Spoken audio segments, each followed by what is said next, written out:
Good afternoon, everybody. Again, this is our series entitled Women of the Cloth. My name is Dr. Ansley Booker. I'm the Director of Diversity and Inclusion Initiatives here at Mercy University.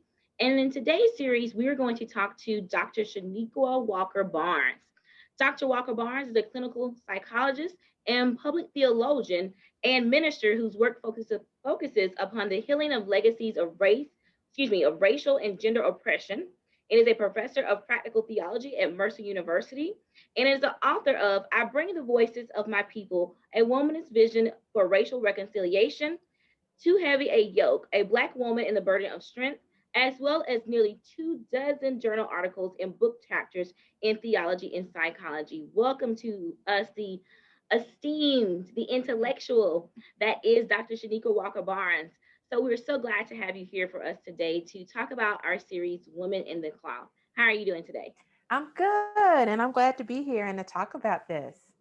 Yes, I think this is such an important topic, especially with us having a School of Theology and being very prominent in the Atlanta community as well as the Macon Bibb community in terms of turning out the next set of women of the clergy. So I definitely want to have this conversation, especially in the context of the background of social justice and the role that the clergy has in addressing some of those conversations and some of those systemic issues that we're also seeing in the clergy. So what I'll do now is I'll start a little bit with some data to give us some context and some background for our conversation for today. Okay. So 50 years ago, there were virtually no women leading congregations as pastors in America, except in a few of the Pentecostal and a handful of the mainline churches. So in 1960, a sociologist named Wilbur Bach combined the U.S. Census data to learn that women are 2.3% of the U.S. clergy, and not all of them are pastors. And so in the decade of the 1970s, there was growth in the women's ordination and exploded, and it continued to rise steadily through the next 4 decades. By 2014, women constituted 15.8% of the clergy in America, and they led to 10% of the U.S. congregations.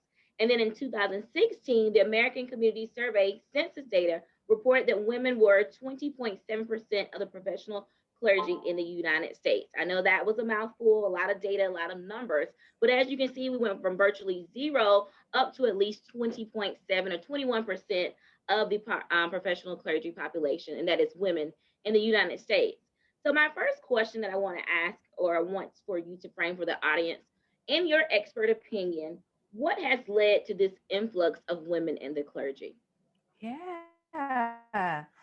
So I think, sexism and patriarchy in the church always follows kind of the society at large, right? For a Yes. long time, women were barred from leadership in the church because that was kind of the Mm-hmm. heritage from the Catholic Church, meaning the Catholic Church when there was just one church, right? And Okay. then it began to split off. But Mm-hmm. part of early church theology, the early church tradition was that leaders of the church had to follow what we call apostolic succession, Okay. right? You had to be brought into the church as a leader by somebody who had been brought in and by someone who could trace their lineage to I the did not know that. apostles, right? Oh, wow. And that the leaders of the church had to mirror Mhm. the apostles, which meant they had to be men, right? We Man, know of the oh, wow. 12 apostles as men. Man, And so yeah. that was part of the heritage for a long time. And that even when the Protestant movement came along, the Protestant Reformation, we developed all these denominations. Mm-hmm. Many of our denominations held on to this idea that leaders of the church have to be male, even though the Bible itself has Mm-hmm. plenty of examples of women who were leaders, Women who are right? leaders, Women who yes. were praised for their leadership, right? I love But it. the church held on to this position so that even as the rest of society changed its views about women with the women's movement, the church has been kind of the last bastion, right? Kind of maybe the church and the military have been the Mm-hmm. last bastions of society that hold on to these really antiquated notions Waiting. of what Mm-hmm. leadership looks like. Looks like. Um, but a lot of things happened since the women's movement. I mean, part Mm-hmm. of that was that women who had been experiencing the call to ministry True. Mm-hmm. began looking for avenues to express that call. Women started showing up to seminaries in ways that they hadn't before. Or um, yeah.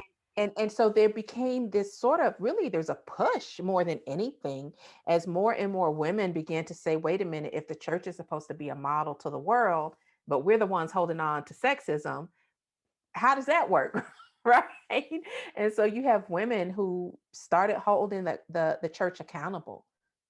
Yeah. And so, part of what we've seen then over the past, like you said, about 50, 60 years, we have seen the numbers of women rise dramatically.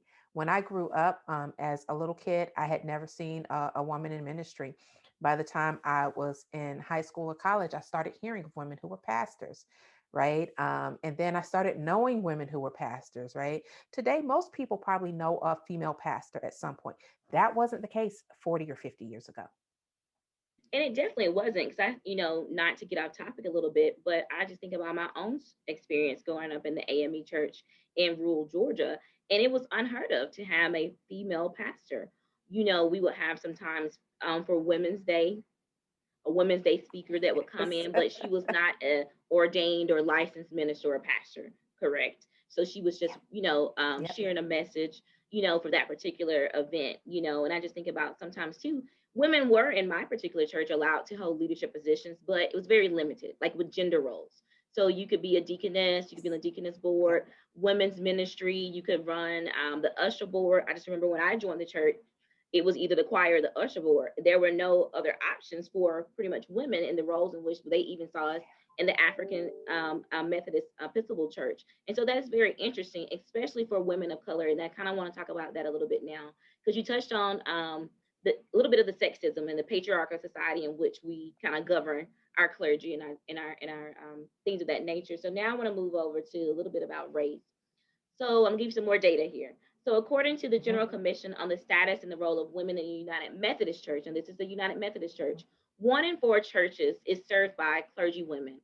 Of the 7,619 clergy women who serve in the local church, only 814, or roughly 14%, are of racial or ethnic descent.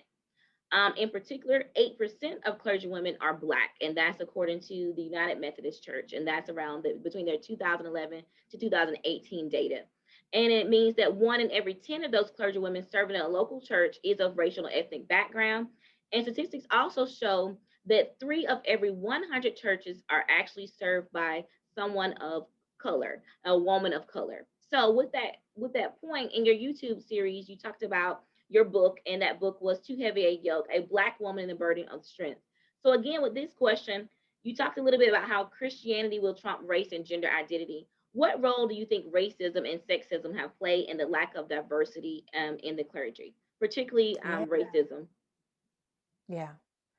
Yeah. And by um that interest, that data from the COSRO, the Commission on the Status and Role of Women, is really interesting, because the United Methodist Church has been one of the churches that's been um, more forthcoming in ordaining women and appointing women to the pastorate, but you still see very much of an ethnicity divide there, right? With only 14% being women of color.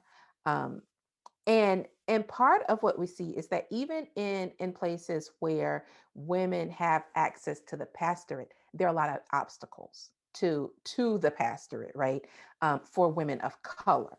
And some of that has to do with the pathways um, that people envision for people in ministry. And so in many of our sort of mainline denominations, the ideal ministry candidate is someone who's young, fresh out of undergrad, who goes to seminary, who has maybe 30 or 40 or maybe even 50 years of a career in ministry ahead of them, and who envisions themselves in a traditional church, right? That's the person who has the interest, and who has no other responsibilities, right? They can go to school and be full-time school and devote their whole lives to school and to the church. And also, when they come out of seminary, they're supposed to have no debt, right? Like, they're supposed to just be ready to go and give everything for the church. Well, the vast majority of women of color, this is Black women, Latinx women, Asian American women, Indigenous women, often many of us have grown up in contexts where we didn't see women in ministry, right? We may have seen some white women in ministry. We saw certainly a lot of men of color in ministry and a lot of white men in ministry. And we don't grow up in places that help us to discern our call to ministry. And for many of us, we discern it later in life, right? We discern it not in undergrad. For me, I understood what I needed to do as a call, but I didn't think of it as a call to ministry because I hadn't grown up in a church where I saw that as possible. And so I looked for other ways to fulfill my call. And that's what happens with a lot of women. They look for other ways to fulfill their call. So for many Black women, by the time we hear the call and recognize it for what it is, we're in our 30s or 40s, right? Or older. But to churches, we're past our prime. We're no longer their ideal candidate. Not only that, but we have maybe families, maybe we have children, we have maybe aging parents or other family members that we take care of. Maybe we have spouses and we can't move as much. Maybe we have a home or we have a job that we just can't walk away from because we have to help support people. And so then seminaries often don't see us as kind of the ideal student, also, right? And then once we get ready to get on the path to ordination, sometimes there are barriers. So, like credit report, right? If you put yourself through school, you might end up with a lot of student loan debt, which means your credit rating goes down. Which, if you are going up for ordination in a denomination that's really thinking about its ideal minister is a young white man who was supported by his family, his church, and he doesn't have any debt, then you come with, family and job and debt, and they're like, no, you're not a good candidate, right? And so there are still obstacles, not to mention the fact that a lot of people still don't respect the authority of women, particularly, and a lot of people don't respect the authority of Black people and other people of color. And so then when you put those together, right, for people to see the pastor as kind of the supreme religious authority in their lives, right? A lot of people have a hard time with women in that role. It's really striking because we just elected our first woman vice president, our first woman of color vice president. But Kamala Harris could not be the associate pastor at many churches. Like, this is the irony, is that she would be rejected from leadership in a lot of the churches that where people might have actually voted for her as vice president because they still think women aren't supposed to be in those roles. And that's so interesting to me. Going back to something you mentioned and in your first statement, we see a lot of women in leadership, even in the biblical context. So, what do you think? How do we juxtapose what we're doing in our current modern society with a text that's 2,000 plus years old, where you do see women being placed in leadership roles? You are having them to author books and provide context in the role in the clergy. So, what would be the explanation as to why that's happening in our society? Yeah. Well, the biblical text has always been something that is up for interpretation. One of the Okay. beauties of the Christian tradition and really the Judeo-Christian traditions is that they are amenable to different cultures. That's what helped Christianity in particular to spread. It Right. works Okay. Yeah. across a bunch of different cultures because you can kind of make it work with your culture. The Mm-hmm. downside of that is you can also read your culture into it. Mm-hmm. And so the patriarchal tradition of, kind of Western Europe has gotten read into the Bible. And so where there were texts that talked about women's leadership, for a long time, the translators, they couldn't imagine that Junia, for example, was a woman. Oh And wow. in some biblical translations, they would change the name to Mm. Junio, right? Because they just said, no, that must have been a typo. Like That must have been a they typo. could admit that, It right? could not have been a woman that stated that. Right. It There could not was have been a woman that so was a prophet, right? Could not have been. exactly. And so there were so many places where they would minimize or get rid of, right? In the Protestant traditions, we've taken out books like the Book of Judith that really shows a woman not just using her power and her Mm-hmm. spiritual authority, but using her sexuality as part of her spiritual authority, right? Yes, We've I said, love. nope, that's not a book. Kick it out of the But Bible. do you think that would, because people are afraid of the empowerment that would come from such books as those? That's what I've always relegated it to. That in order to control the narrative, you have to remove power. And a lot of this, I think, has to do with power. Yeah, I think you're absolutely right. Like we've lived in a setting where for hundreds of years men have had the power to control our tradition, right? Hmm. They've had the power to control how it's interpreted. And Yeah. that's a tremendous amount of control. If you wield the power to control how people think about God, The color, right? the color and the context, right? Yes, that's huge control. Huge. That dominates Mhm. every aspect of people's lives. And men have held that control and they have not wanted to let it go. Mhm. And at the same time, there are a lot of women Yeah. who have been so socialized to seeing men in that role that they don't even support the Mm. idea of women in ministry. And Ministry. so yeah, once women and particularly women of color starts getting into the pulpit, it upends some things, right? We tend to have different models of leadership. Yes. We tend to interpret the text differently. Differently. Hmm. Um, and it threatens people's long held traditions and beliefs about what is true and what ought to be. And that just one of the things I know we're getting a little bit off from the script of questions, but you brought up such a great point because I remember when the movie The Shack came out, right? And you had a black woman playing God. And that was just unfathomable to so many people. You know, you have people boycotting that movie. So that just speaks even to how sometimes in our society, we can put things in a box to Yeah. fit our cultures and our traditions and the gender roles and, you know, ascriptions that we have in our own bias that we have in our culture. So one of the things that you mentioned in your conversation on your series with your book, you talked a little bit about the burden of being a strong black woman. And how has the church, and I just want you to share with this audience, how has the church been complicit in really continuing that narrative and that stereotype of that strong black woman? Yeah. Like we want a Um, strong black woman in leadership, but we really don't want to listen or be educated by a strong black woman in yes, leadership. exactly. So what does that look like? So the church is really interesting, particularly when we think about black churches, but not just black churches. Churches for the longest time, I think by one number I heard was that at least since the medieval period, churches have been about 70% female, Okay. right? And that's across the board. Hmm. Um, all churches have been have been about 70% female. Um, and this is certainly the case for African American churches, that they are heavily populated by women. But not just that, it is women's work that uphold churches. It's women who are doing a lot of the work Yes. and the labor Hmm. in churches, right, to keep things going, running programs. I mean, just being the administrative assistants, Yes. like literally taking care of the buildings. Like there are so many things that women do. Um, and and women's money literally keeps the lights on. Like the vast Yes. And there's majority 70% of of the audience. I can 70% of the audience, that means it's women's purses, right? It's women's tithes and offerings that offerings. Yes. keep the church going.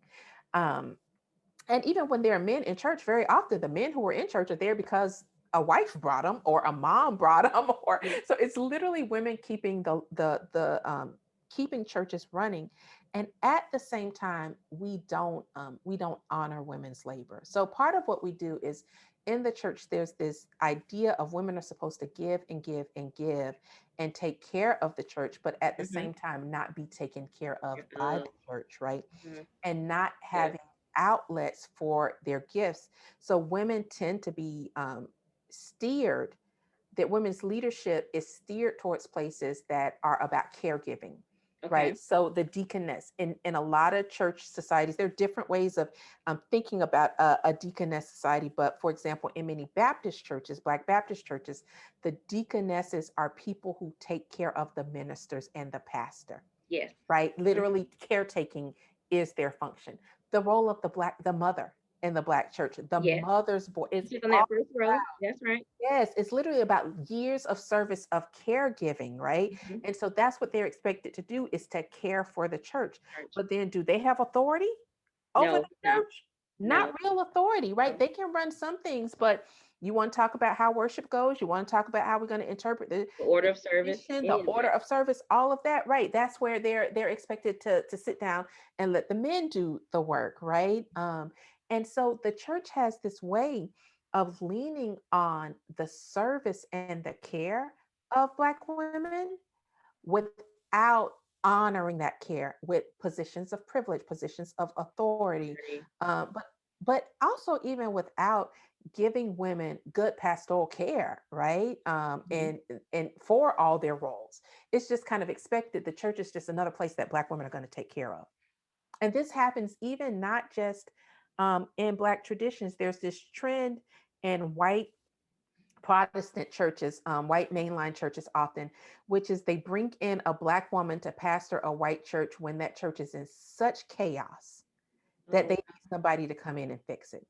And that's when they'll appoint a Black woman or call a Black minister. They'll basically say, "We're in a mess. Come help us get out of the mess." and And that is trauma within itself. yes. And then the crazy thing is when women, I've seen it over and over again, they'll turn these congregations around and Mhm. then maybe they go on to something else and the congregation says, "And now we want another white man." Right? They say, "Okay, you came and you fixed this, you save us. Thanks, but we want a white male now. We don't want," even though a Black woman saved, like literally helped save their church and turn it around, they won't continue to give leadership positions to Black women. Oh wow, that says and speaks a lot. That Yeah. does that says and speaks a lot. But I want to talk about, the title of our conversation or our series is Women of the Cloth. So there was a book that was actually written in 1983, and it's entitled Women of the Cloth, a New Opportunity for Churches, right, in 1983. So in those books, it talks about American churches and the woman's role in quotation marks, or the woman's place. What is the place in the modern context of religion and clergy? And I know you mentioned, the caretaking role and things of that nature, and that glass ceiling that you can only surpass or only be promoted. So what role do you think women's role is now in the modern church and clergy? Yeah, ironically, in a lot of ways, I think women might just save the church if there's any church to be saving, right? We know that Christianity in the U.S. Is in crisis, quite frankly. The fastest growing group of religious people in these surveys they do, these big population surveys they do every Hmm. year, are the nuns, Nones, the people who don't ascribe to any religious identity, right? Okay. But there's another group called the Dones, Yeah. Dones, the Okay. people who maybe grew up in church, um, actually often were clergy, right? Or significant lay leaders who served in positions, who have walked away from church. Church. Okay. And a lot of times it is because of the patriarchy within churches, right? It is them seeing um, that the church does not live into the best of what it can offer, right? Um, and at the same time, we have women increasingly who've decided that they're no longer going to wait for the church to see their gifts. Hmm. They're no longer going to expect to be hired by churches once they get out of seminary. And so, over the past 5 or more years, we have really seen women, particularly Black women, really starting to do some innovative things and starting new ways of thinking about church. And ironically, in this COVID moment, those people became the leaders, right? Because They did. they were already doing it, right? They were So already doing what the was virtual services, they already doing were the already podcast. doing? Yes. And Because so the you church was have no longer those walls, right? It had yep, already been moved to a virtual yes. And so format. it's been Black women and other women of color who've been pushing this for a long time. And then a few years ago, you started seeing people just saying, "We're going to do it. Okay. I'm going to do a church and we're going to have our services on Facebook. We're going to have our Mhm. services on YouTube, right? We're going to do it this way. We're going to meet together virtually. We're going to do it this way." Um, and that is turning to be the salvation of the church in this moment, right? But I think it's also pointing us to the way forward, that there is a way of doing church, but it requires getting out of our old boxes. Box. And Mhm. increasingly, it is women, Mhm. particularly Black women and other women of color, who have the vision and the imagination to say, we need to do something different.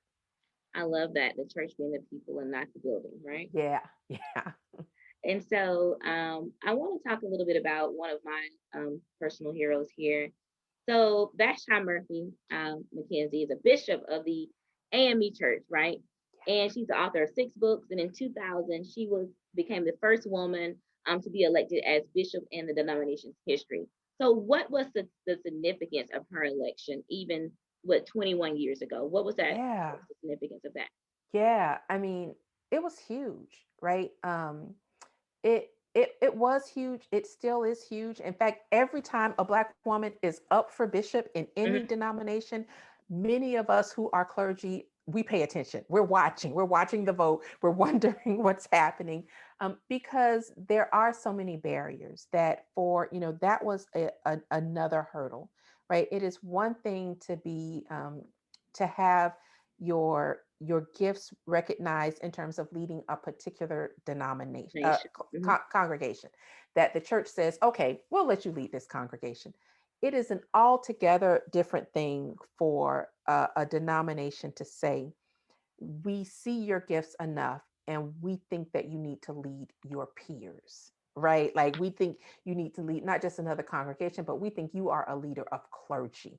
We Okay. think you are a leader of denominations. And for them to recognize that, um, at a time when a lot of churches still wouldn't call a female pastor, Mm. but the AME church said, we see your gifts, we recognize your Sure. gifts, has always been, it's a source of hope for many of Mhm. us, right? Each time something like this happens, it's a source of hope. We say, okay, maybe the church will get it. Maybe the church will get there. But ironically, every time that we are faced with a hurdle, there still are hurdles. We're still dealing with a lot of firsts.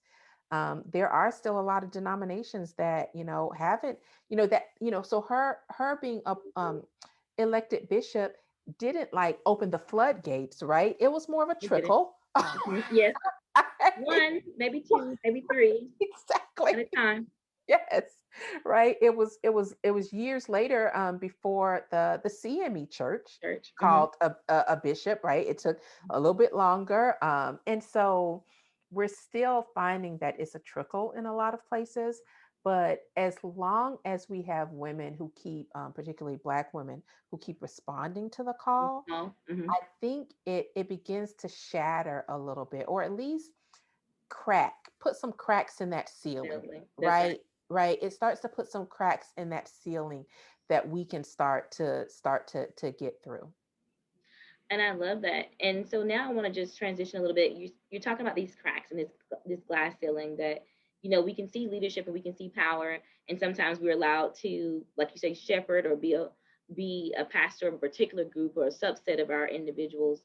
But why is it so important, do you think? And I know that you said that these women will be the leaders; they might be the ones that will actually save the church. But why is it important for those that may not be regular churchgoers or attenders? They might not attendees, or they may not subscribe to a particular belief or spiritual tradition. Why do you think it's even important for us to still even dismantle those roles in clergy and even those gender stereotypes in the larger context? Yeah.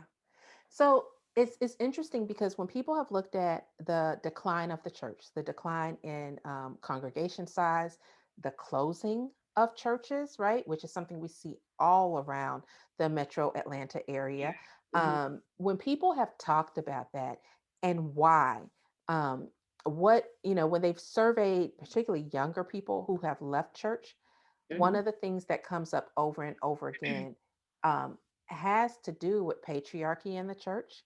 It has to do with judgment. It has to do with these rules around exclusivity, Activity. right? Yeah, and who's excluded. And so a lot of it ends up being about the church's stance on justice issues, right? And Yes. so increasingly, there is this gap between the rest of society and the church on Church. issues of gender, Mhm. right? And Mhm. so, again, a woman can be vice president, but can't be your pastor, Mm. right? Can't even be ordained in some cases to be an associate pastor Okay. in your church, right? Women can lead in all these other ways. A woman can be your doctor, all these other things. Okay. And so younger generations don't hold to the same gender roles, like especially people who've grown up in urban areas, Area. right? Okay. And they grow up understanding language of gender identity. They understand urban language that gender is, like my son is 12 and has classmates who are already, gender questioning, or Mhm. like they have language we don't even know they have. My husband and I were talking to someone one day, and talking about somebody as a she, and my son, who at that time was maybe about 10, said, "Mom, you're gender assuming." And Oh, like I fell out. I was like, where'd you get that hmm. from? I learned Right? that in Like school. it, and so this is a whole new generation.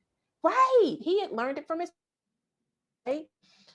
So this generation is very different Hmm. in terms of what they see and understand gender roles to be. And so then they get in church and they're like, wait, what? Like, mama, you told me I could be anything Like I when I want to grow up. be, I can but not be in church. vice president. I can be president. I can be right, but not in church. Right. And so what we have seen is increasingly younger generations are leaving. And this is across the board. Every denomination, every doesn't matter the racial background of the church. You go in churches and you do not see young people. You do not see young adults. You do not see teenagers, right? You see little kids who are still being forced to come to church with their parents or their There. grandparents. Hmm. But then after There's that, a it missing disappears. generation gap. There's a big generation There gap, we go. right? It goes from about 15 up to about 45. Mhm. Right? But Like you they're just don't gone. see, and that is true because I just think about my home church and even the church where I live here now that I attend. Um, so I guess it's both like home church at this point. But there's a gap. So there's like my mother's age and on up, so about 65 and on up. That's the main congregation. And then you have either their grandchildren or their great Yep. grandchildren that attend with them, right? And that's the same thing here in my church here in Macon. And so I've seen some churches that are doing it very well because again, like you said, they Yep. have a younger minister, or either they and they have a more inclusive team ministry team there. So you have women in ministry there. You have women in leadership roles, and so again, that inclusivity that church is kind of marketing. You see a lot of that younger crowd between that, like you said, that 15 to 45-year-old age range gravitating towards those because they want that inclusivity.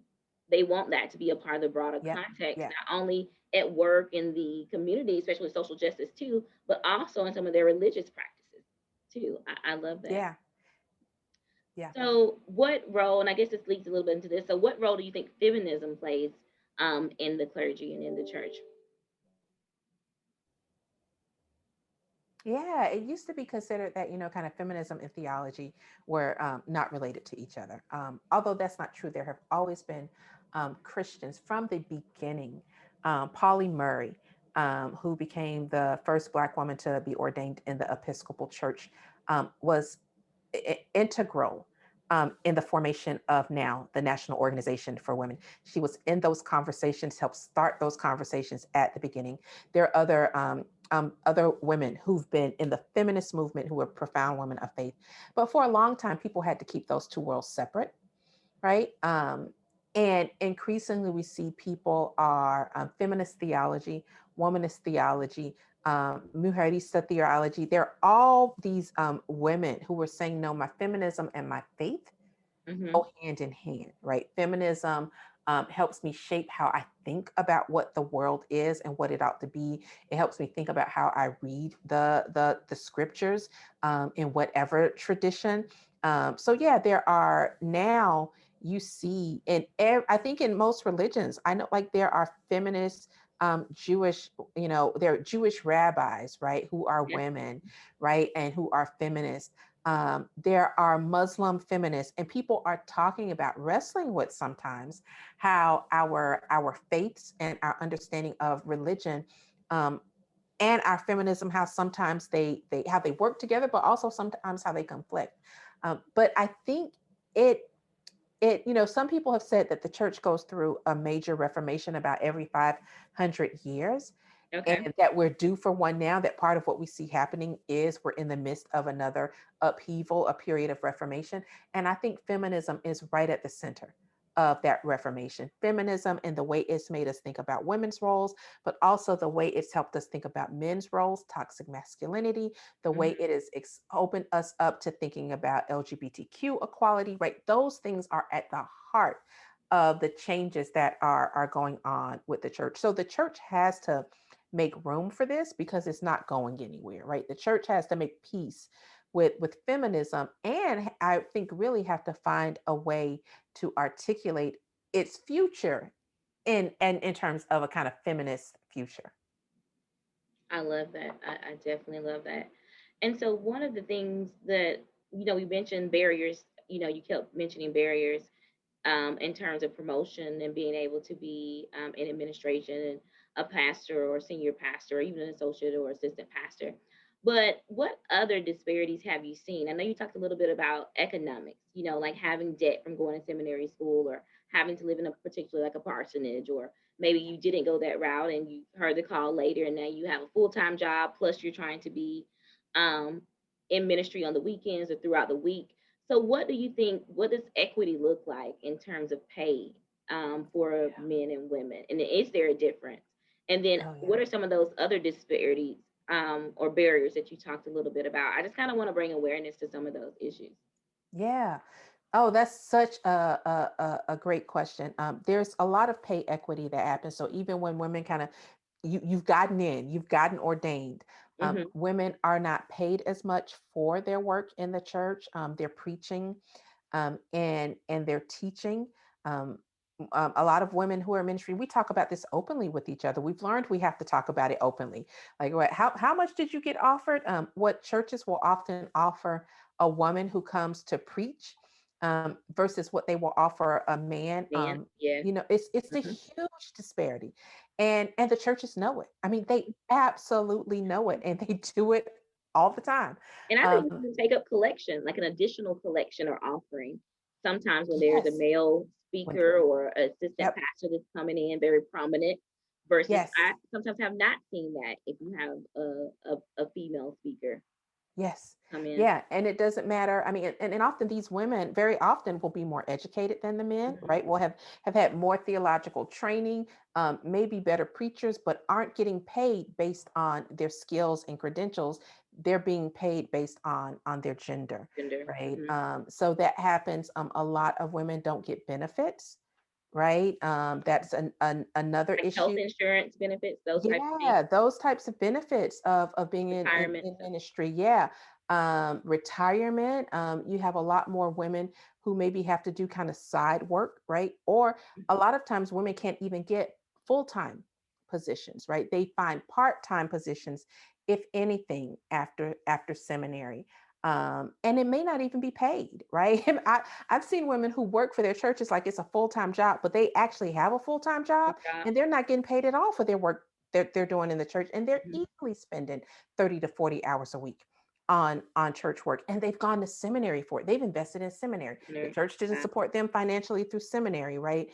um, and we see all of this happening over and over again for women just not getting the support that they need to do their work. So either in terms of pay, scholarships, a lot of the ways that we structure scholarships in seminaries are around what people intend to do. Well, women are less likely to say that they want to be pastors because they know the reality is that they're not going to get called to pastor it. So they prepare for other careers. But then scholarship wise, we say, oh, well, you're not eligible for a scholarship because you don't plan to be a senior pastor. But really, what the Mhm. women are doing is they're making the choice that they know leads to a career for them. They're saying, I'll be Mhm. a chaplain, I'll be a counselor, I'll do this dual degree program, right? It starts there, and it goes all the way up into severe disparities in salary.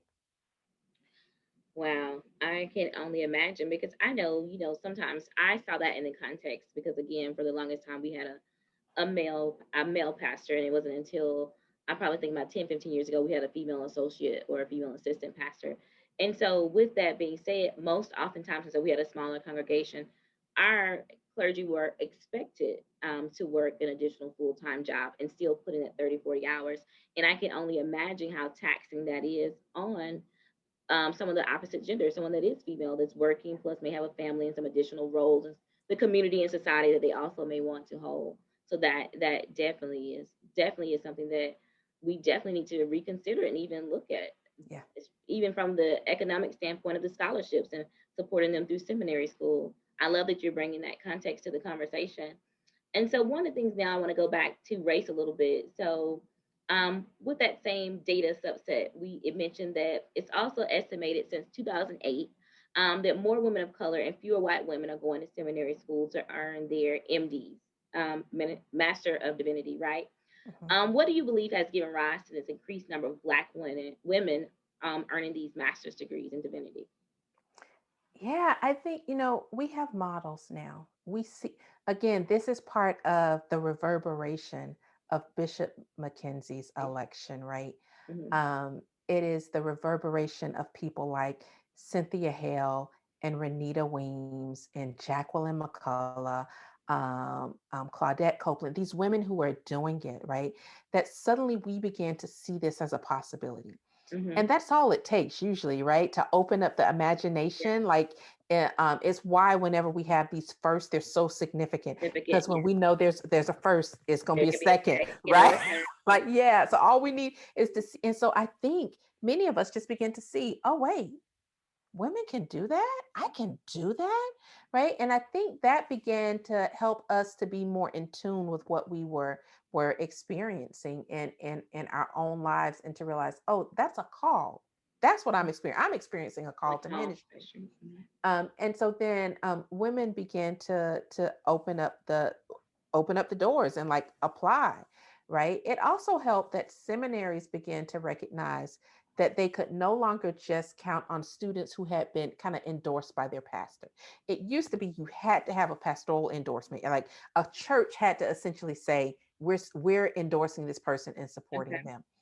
And once seminary said, there are people out there who want to come to seminary who may not have that kind of endorsement. We should let them come too.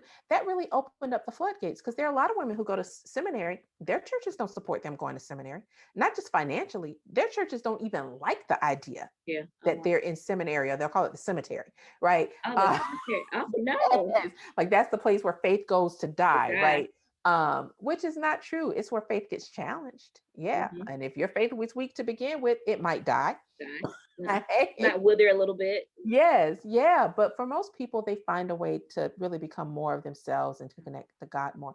But that has just really opened the door. I think, there's such untapped potential, in African American women and other women of color, who experience a call and a deep passion. I mean, what African American women bring when they come to seminary, um, is often just their passion, because nobody's helping them do this, right? And they're still doing it. Like Okay. nobody's paying for it.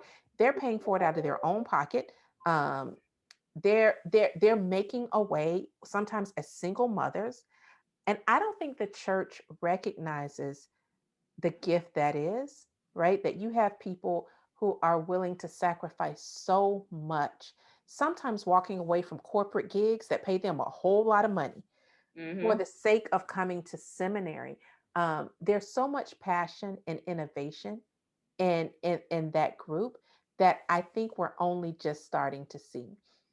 So a lot of seminaries weren't ready for this when it happened. It was just like, oh wait, our classrooms are changing, right? There are more and more African American women coming every year, but, it's a beautiful thing to watch. That yeah, African American women are now the fastest growing group in seminaries across the country, across denomination. And now it's a matter of, will the church catch up?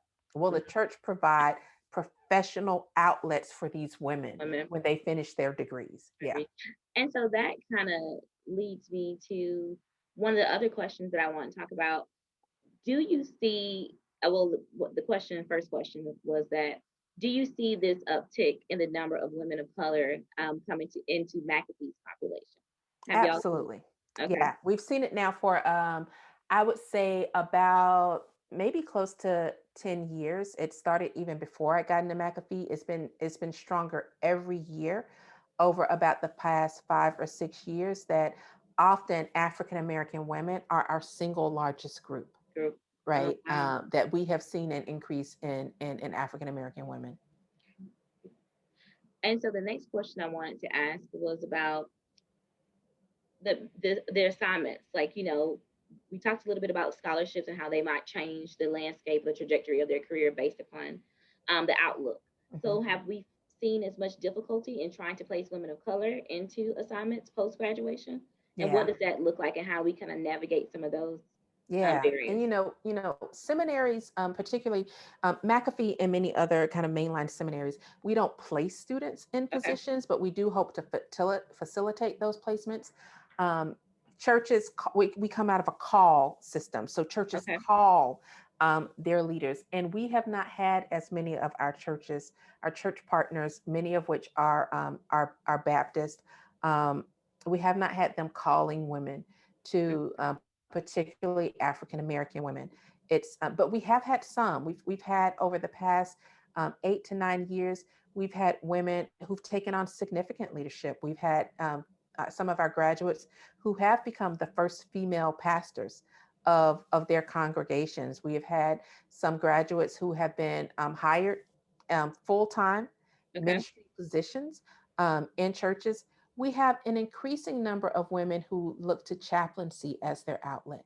So Awesome. Black women who know that they are called to ministry, and sometimes they don't feel called to the local church.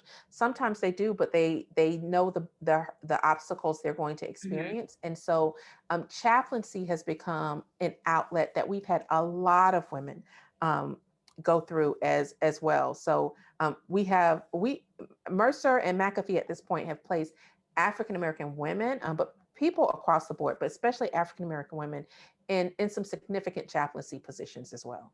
Okay. Wonderful. Wonderful. So what are some other alternatives? So once they graduate, what are, I know you said chaplaincy, but what else, what are some other places in which they may use to, their gifts or their Yeah. degrees as well? Some people, we have a lot of people that go into nonprofit No. work, Okay. often in kind of community development and other community organizations. So again, people who see their primary call as being outside the church, Hmm. but they do it as an act of ministry. And so a lot of people working in community development organizations. We have people in missions. Yep. And then sometimes we have people who take their degrees in ministry and they go into another field altogether, right? They go into nursing, or they go into education, and they see the work that they do in those fields as a form Mhm. of ministry, even though it doesn't look like the typical ministry job. Beautiful, beautiful. So I'm gonna almost here to close here, but I wanted to, of course, give another data fact. So according to the state of clergy women in the U.S., their update from 2018, it said that fewer than 25% of seminary faculty, so don't know faculty and staff, faculty and deans are women, and that just 11% are presidents. So what has the role been, even you being a professor in the School of Theology, what has that role been like for you being a woman of color? And how can we increase the number of women that are even faculty and deans? Because I think that's also important to add to the narrative as well. Yeah. Yeah, the numbers of women who are in positions of leadership, so who are either deans of seminaries that are in universities, or they're presidents of freestanding seminaries. Even the number of women who are full professors Hmm. is fairly low. And then when you add race to that, it gets, I mean, it's lower still. You look at the number of Black women who are full professors in seminaries across the United States. I think there are less than 100, right? Which, if you think about the number of seminaries, you're like, oh wait, that's spread few and far between. And that is challenging for all of us who are in these positions. It is challenging to be in a place that really wasn't intended for us, Hmm. right? But we find ways to make room. It means that sometimes we experience pushback from our colleagues. Sometimes we experience pushback from our students. Many students, when they get to seminary, they may have never had a woman of color as a Yeah. professor before. Um, and that's including students of color, right? They come Mhm. and they've never experienced that before, let alone to have a woman of color giving them information and shaping how they think about their faith, like Right. the most So, important thing. and this is the most intimate. Yes, it is the most intimate thing. And so there's often a lot of that a lot of us get, but we're starting to see headway. We have seen more and more across the country, Black women who are named as deans. 10 years ago, I probably could have counted. I probably could have just told you, listed who they were. No. Right now, I don't know all the Black women who are deans, or and I'm like, that is a great thing. I've lost count, right? And so that the Progress is numbers are being getting made. better. Progress is being made. It's slow, but we've sort of reached a crisis moment where seminaries realize they have to change. Mm, If for no other reason than to match the student population, population. right? The students are demanding change. The students ask questions in class that current faculty, the way it looks, can't answer. The students are ministering to context that current faculty can't help them. Mhm. And so we're starting to see changes that are happening. The question is, will the changes happen fast enough, right? Because change in academic settings is slow in terms of on the faculty end. But from the student side, it's been very rapid, right? And so the concern for a lot of people is, can we change enough, right, to help students get to where they need to go? So it's a challenge, but it's also um, it's sometimes we say we're out of the frying pan into the fire when you go from the church to the academy, right? Is which one do you choose? But in a lot of ways, we get to do good work in the academy. Beautiful, beautiful. So as we wrap up, do you have any last thoughts on women of the cloth and then also racial reconciliation? Yeah, oh, that's a whole nother topic, A right? whole nother topic. A whole nother topic. I think there are more and more, we need women, particularly women of color. I think women in general, but especially women of color. We need leading the church. We especially need women of color to be leading the church's conversations about race. Mm-hmm. Women of color, especially Black women, experience racism in ways that are different from our male counterparts. We experience sexism Mm-hmm. in ways that are Definitely. different from our Mm-hmm. white counterparts. And the church needs that knowledge. That knowledge and experience needs to be leading these Mm-hmm. conversations and not an afterthought. Thought. Otherwise, we don't really end up working for racial reconciliation. We end up working for something else, right? Mm-hmm. Kind of a multicultural patriarchy or something like that. Like we end up working for something else, but certainly not racial reconciliation. So women have to be at the forefront. Women of color have to be there at the forefront. And I like that because that speaks to that inclusive, when you're making decisions and you're looking for progressive change, having those additional voices at the table, providing insight and knowledge and context. I definitely love that. So any books or any podcasts you think that our audience should listen to advance their knowledge about women in the cloth and how they can get on the road to racial reconciliation, in addition to your books? Yeah, so of course, I would recommend my books. There's so much written by Black women and other women of color. There's a book that just came out, and I am blanking on the name of it. It literally just came out, and it's a series of stories about women in the church. There's so many people coming out right now. Of course, there's like, you talked about Vashti McKenzie. Her book is still a classic in terms of understanding the perspectives of women and Black women in ministry. Parable of the Brown Girl by Christy Adams is another good one. So there are a lot of books I'm looking up on my shelf right Yeah. now, trying to figure out what's on my shelf. But yeah, there's so many books by and about Black women, and yeah, just more and more. Read books by a Black woman, Monica Coleman. Read her stuff, look at her website, but go beyond books, because honestly, a lot of what's really just groundbreaking by Mm-hmm. Black women is not yet in books. It's in podcasts. Podcast. It's That's what I was in, I thinking. Yeah. mean, so like the Womanist Salon is a new podcast that's out. Pink Robe Chronicles, the work that Melva Sampson does, that's out. So I think people need to go beyond Um, kind of the mhm. traditional. I mean, because again, that's what women of color do. We break We the innovate. yes, we innovate. And so we come up with new ways. So pay attention to those podcasts in particular as ways to learn more about what's the world of women of color. I love that. Thank you so very much for your time.